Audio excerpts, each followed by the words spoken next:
Pemirsa, kita sering mendengar bahwa menyimpan dana di reksadana lebih menguntungkan dan aman dibandingkan kita menyimpan uang di deposito maupun tabungan. Benarkah demikian? Bersama saya Chandra Dewi, kita akan membahasnya tentunya dalam Cerdas 5 Menit.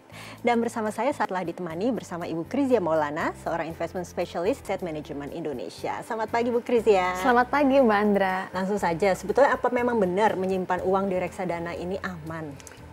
Aman karena diawasi oleh OJK.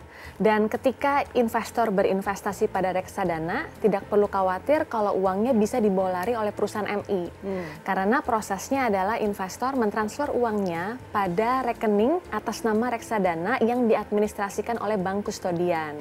Nah, dari keempat jenis kelas aset pada reksadana pasar uang adalah reksadana dengan resiko yang paling rendah. Selain aman dan resikonya rendah, memiliki potensi imbal hasil lebih tinggi dibandingkan dengan tabungan ataupun deposito. Jadi kalau dibandingkan setelah 1 tahun, bisa-bisa uang yang di tabungan malah modalnya susut, sedangkan kalau kita taruh di reksadana pasar uang bertumbuh 6,3% tahun lalu, malah modalnya akan bertambah. Dan di samping itu juga reksadana pasar uang ini cukup terjangkau, hanya dengan 100.000 orang sudah bisa mulai berinvestasi. Lalu kemudian reksadana merupakan investasi kolektif. Artinya adalah karena dia banyak sehingga bisa mendapatkan tingkat pengembalian hasil lebih tinggi jika dibandingkan dengan tingkat suku bunga simpanan perorangan. Nah, di samping itu reksadana pasar uang juga selain berinvestasi pada deposito, juga berinvestasi pada obligasi dengan tenor pendek, kurang dari 1 tahun. Untuk reksadana pasar uang tidak ada biaya administrasi. Untuk keluar dan masuk pada reksadana pasar uang tidak dikenakan biaya.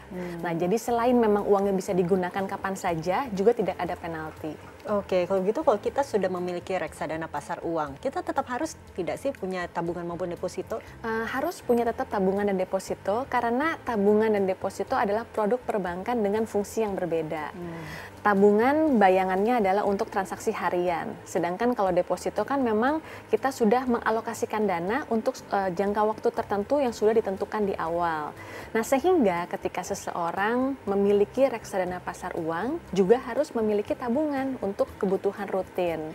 Nah, yang menariknya adalah karena tujuan utama orang taruh uang di deposito adalah agar tidak terpakai, maka sebetulnya penggunaan deposito ini bisa digantikan dengan reksadana pasar uang. Kiranya cara berinvestasi di reksadana, jika barangkali pemirsa kita tertarik nih Bu Krizia ya, kemana? Iya, syaratnya sebetulnya cukup mudah, hanya dengan memiliki KTP, kemudian memiliki rekening tabungan atas nama pribadi, kemudian bisa segera menghubungi perusahaan manajer investasi atau bank apart, atau bisa online juga karena saat ini transaksi atau berinvestasi pada reksadana cukup mudah, bisa di mana saja dan kapan saja melalui klikmami.com. Oke, jadi betul-betul tinggal one click oke begitu ya? Betul.